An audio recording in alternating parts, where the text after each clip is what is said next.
Boa noite, boa noite. Estou encerrando aqui o estudo de hoje e estou fazendo essa live mais como uma forma de anotação que vai servir para mim e pode servir também para algum músico que esteja por aí, tá bom? Então, se você é músico, musicista, estuda saxofone ou principalmente, né, algum instrumento de sopro, pode ser útil para você. Isso aqui é uma anotação que eu estou fazendo, só que é uma anotação verbal, ok? Uma anotação verbal depois de uma rotina de estudo que hoje foi dividida em algumas partes. É, foi o que deu para fazer, é o que a gente tenta fazer todo dia, que a gente tem que conciliar com a rotina que né, a rotina de uma pessoa adulta que tem várias responsabilidades. Então a gente faz o que dá do melhor jeito possível, sempre tentando aproveitar, encontrar os caminhos que nos poupam trabalho e nos dão o maior benefício possível. Tá? Agora, enquanto eu dou uma limpada aqui no saxofone, meu saxofone tenor, vou contando para vocês e para mim, para lembrar depois e anotar e fazer o resto do conteúdo, o que eu estava fazendo. Como eu disse semana passada, na verdade eu não disse, né? Eu propus semana passada uma enquete, tanto aqui no Story quanto em alguns grupos que eu participo, na qual eu coloquei uma votação para ver qual método a gente poderia começar a estudar primeiro, né? Pensando na seguinte situação. Tanto eu quanto certamente você que está aí do outro lado, músico, musicista, que quer estudar e que acha que assim quer desenvolver, certamente você tem muito mais material do que você de fato estudou ou vai conseguir estudar, né? Isso é uma coisa, é um problema, um mal que a gente tem. Não vou entrar nesse detalhe aí, nem explicar porquê, nem nada disso. Não vem ao caso. O fato é, assim, eu tenho muito material sobre tudo relacionado a música, improvisação, saxofone, também clarinete, flauta, enfim, mas principalmente saxofone e improvisação, que é uma coisa que me interessa muito.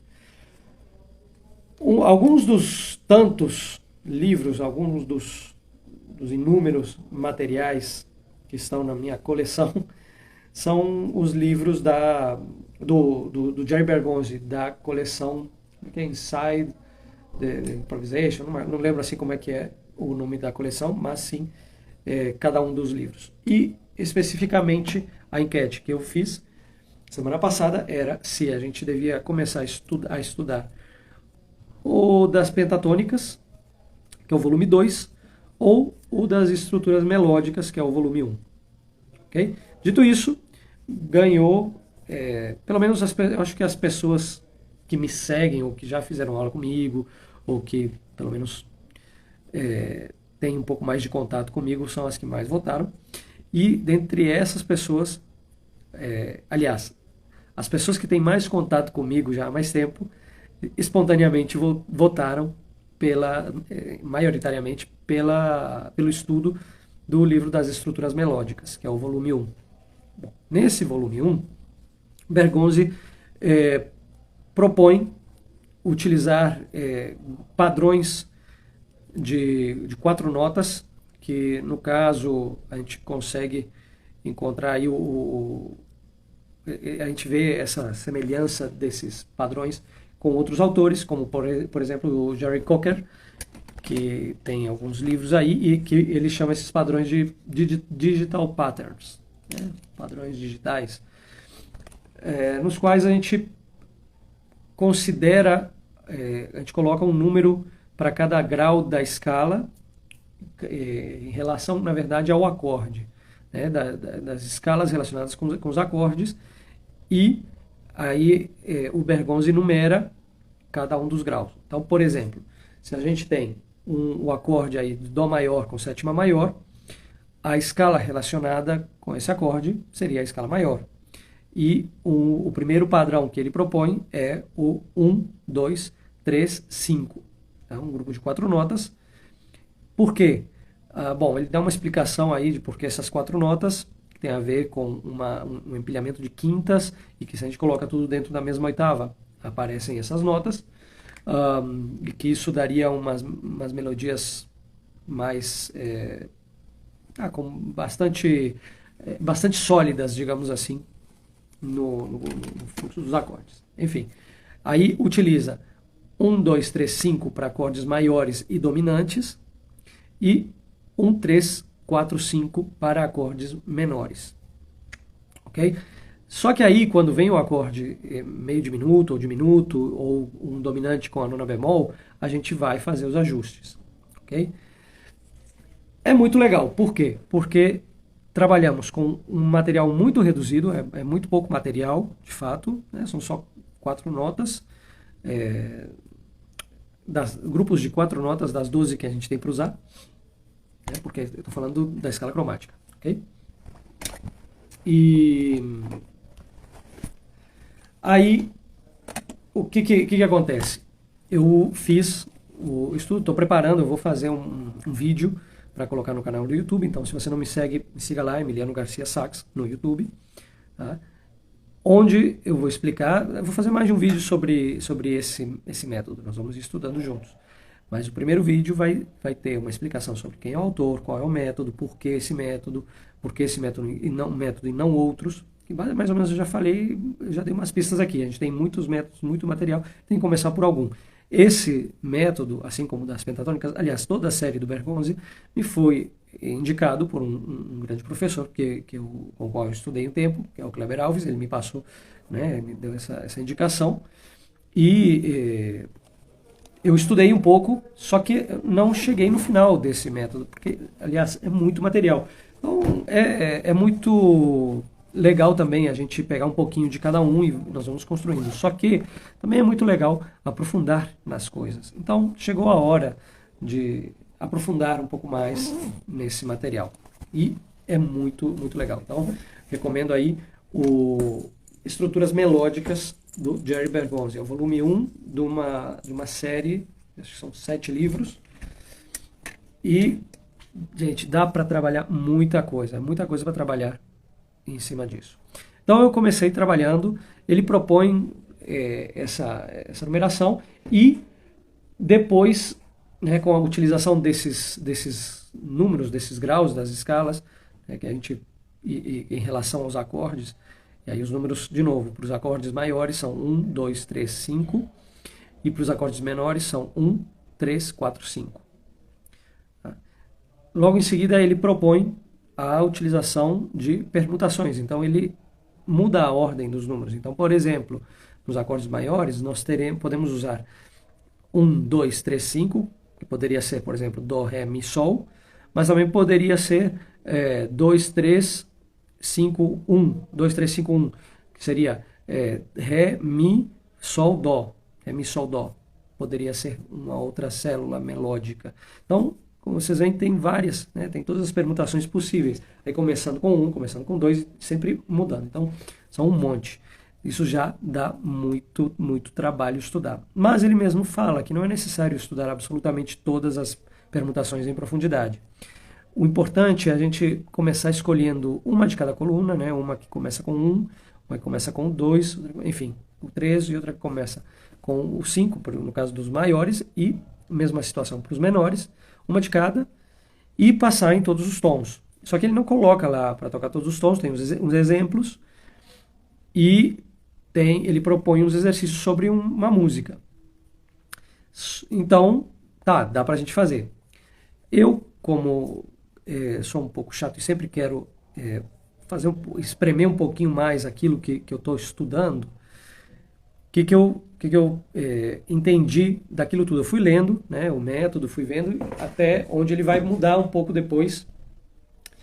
E o importante, depois até de ter testado um pouquinho essas linhas, é a gente absorver isso, realmente ficar com muita intimidade com esse material melódico. Ele tem que ficar mais automático, e para isso a gente tem que usar muito, tem que tocar bastante uma dessas células em todos os tons. Então, por exemplo, eu tenho que tocar. O que eu fiz? Eu peguei o iReal Pro, criei uma sequência de, primeiro, tríades dominantes, para ver como ele soava só com as tríades maiores. Depois, com as tríades maiores, as tétrades maiores, ou seja, a tríade mais a sétima maior.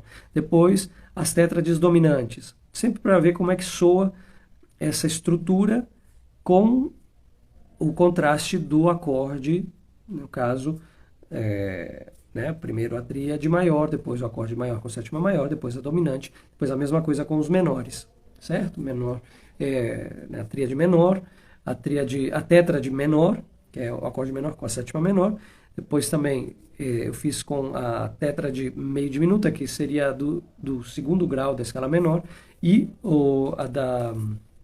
a tétrade dominante com a nona bemol, que seria o quinto grau da escala menor, para a gente ter uma base. Depois seria interessante utilizar outros, mas eu vou ir junto com o livro mais para frente. Mas eu fiz isso em todos os tons. Primeira permutação, né, na ordem proposta por Jerry Bergonzi, em todos os tons.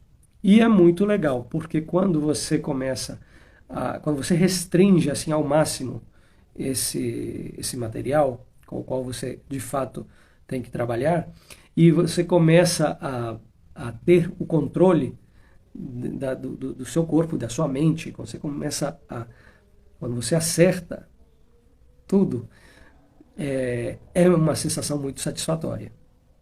E aos poucos isso vai sim, sendo incorporado. Depois que eu toquei essa primeira permutação em todos os acordes, como eu mencionei, o que eu fiz? Testei em alguns standards. Já estou com o iReal Pro aí, coloquei ele para me acompanhar e testei no standard All of Me, no All the Things You Are e Autumn Leaves. Ok? São 3 standards bem conhecidos, um pouquinho diferentes, né? E caramba, soa muito bem. Soa muito bem. Então, se você vai improvisar e não sabe por onde começar, você não tem costume, está desenvolvendo, ou você está sem ideia, ou você simplesmente está pegando à primeira vista, você toca esses padrões, isso já soa com um caráter melódico muito interessante. A gente pode tocar como está proposto em colcheias. Primeiro está proposto em colcheias, depois mais para frente a gente vai editar isso e vai adicionar pausas, vai mudar a métrica nessas linhas melódicas. E vão acontecer várias outras coisas, mas isso é só o começo. Então, primeiro a gente tem que realmente incorporar esse material. E é muito, muito, muito bom. Muito bom. Aos poucos, você vai tocando, aí depois você dá umas 3 passadas da música com essa técnica. Aí se você começa a improvisar, a variar essas frases, a parte melódica e a parte métrica, quero dizer, e colocando umas pausas e mudando as articulações, só com esse material já são umas coisas muito gostosas de ouvir, muito, muito agradáveis, muito dentro do que a gente sempre quer, né? Quais são as notas boas? Então, esse material já nos traz isso com pouco material, a gente consegue fazer muita coisa. Então, isso é uma coisa muito legal, que até para aquele iniciante do zero mesmo, essa pessoa pode pegar, ela vai pegar um contexto teórico muito bacana e tecnicamente vai desenvolver, assim como também a percepção. Então, é um combo de desenvolvimento muito legal. É aquilo que eu sempre falo, que as habilidades que a gente vai adquirindo servem para desenvolver muito bem. E o resultado depois, na expressividade musical, né? Primeiro a gente restringe, faz tudo cerebral para conhecer, para incorporar o material. Depois a gente começa a expressar uma vez que esse material está incorporado, certo? Então, isso é uma coisa muito bacana. Então, se liga aí nos próximos diários e nos vídeos que eu vou postar no canal do YouTube, né? Os diários vão ser por aqui, os vídeos lá no canal do YouTube, e onde eu vou ir contando como é e como é que está sendo esse processo. Então, um detalhe muito importante é fazer esse trabalho lentamente, ouvindo muito bem, tocando as notas com o som real do instrumento, um som cheio, buscando homogeneidade, A princípio a gente não está trabalhando com articulação. Primeiro a gente tem que acertar as notas na métrica proposta. Ponto. Não é uma questão de expressividade, é uma questão de controle, é um exercício de controle e de incorporação de material melódico e rítmico, de elementos de linguagem. Ok? Então, sugiro demais que acompanhem esse material, essas lives, esse estudo que eu estou fazendo, que aí a gente vai estudando junto, tá certo? Se você não tiver o material, ele pode ser comprado, para o padrão brasileiro é um investimento razoável. Eu vi esse livro que ele vem com CD, com os acompanhamentos, deve estar na faixa aí dos R$ 250, vem pela Amazon, por aí, um pouquinho mais, um pouquinho menos. Certamente na internet acha-se o PDF, mas vale muito a pena. Então, consiga esse material, que é Jerry Bergonzi, Estruturas Melódicas, é o volume 1. Tá? Eu sei que o das pentatônicas é muito atraente, é muito interessante, aquela ideia de tocar pentatônicas, é o volume 2. Ele estava na enquete, só que ele perdeu, disparado, aliás, das estruturas melódicas. E tem alguns motivos. Primeiro, não é à toa que este é o volume 1 e o outro é o volume 2. Segundo, o das pentatônicas é um material muito legal também, tal, pentatônica, bacana, só que nós temos mais uma nota com a qual a gente teria que lidar para que a gente possa improvisar. Então, assim, isso já é uma complexidade maior. Parece que não, mas é uma complexidade muito maior. Tá? Então, recomendo que use esse das estruturas melódicas primeiro. Okay? E vamos estudar ele todo. Vamos chegar no final com ele. Aí vamos ver como isso impacta na nossa técnica, na nossa expressividade, como isso são ferramentas que a gente vai trazer para poder criar música mais interessante, para a gente se divertir mais tocando. Tá? E eu tenho certeza que vai ser uma experiência muito boa. Você vai melhorar tecnicamente, nós vamos melhorar tecnicamente, musicalmente, e nós vamos nos aproximar mais aí da música. E entre a gente também, quem quiser compartilhar, quem quiser conversar sobre isso, é só me chamar por aqui ou no canal e a gente vai trocando ideia. Tá bom? Eu estive estudando isso usando o iReal Pro, criei as bases lá, depois eu vou até ver de disponibilizar isso para que você não tenha que fazer por si só. Isso depois da publicação do vídeo lá no canal. Mas se você quiser ir, pode ir fazendo. Pega o iReal Pro, compra, que é muito bom, vale a pena, vale cada centavo. Então, consiga e vá fazendo. Estude isso. Esses estudos servem para sax alto, sax tenor, sax soprano, sax barítono, todos os saxofones, mas também para flauta, clarinete, trombone, trompete, para qualquer instrumento. Eu estou lidando com instrumentos essencialmente melódicos, que são esses que não tocam, a princípio, duas notas ao mesmo tempo, tocam só uma. Tá? Bom, vai ser muito legal. Eu estive estudando, coloquei o andamento a 100 BPM, num ritmo de medium swing, e é isso. Fiz várias repetições, tocando em colcheias, primeiro uma vez, né, em cada acorde, tá? Em cada acorde, e depois tocando, era um acorde por compasso, e então depois eu fiz 4 grupos de colcheia, né, em cada compasso. Depois cheguei até, em alguns dos casos, a fazer grupos de 4 semicolcheias, né, 3 grupos, e deixando um tempo para respirar, mas isso não é necessário. O importante é assimilar bem a sonoridade e colocar isso bem debaixo do dedo, com muita precisão. Então, estudando bem aquela coisa de relaxar os dedos, colocar os dedos bem próximos das chaves e ir digitando com uma sonoridade estável, uma boa afinação, buscando tudo o que é de melhor na técnica. E como a gente faz no saxofone erudito, fazer a mesma coisa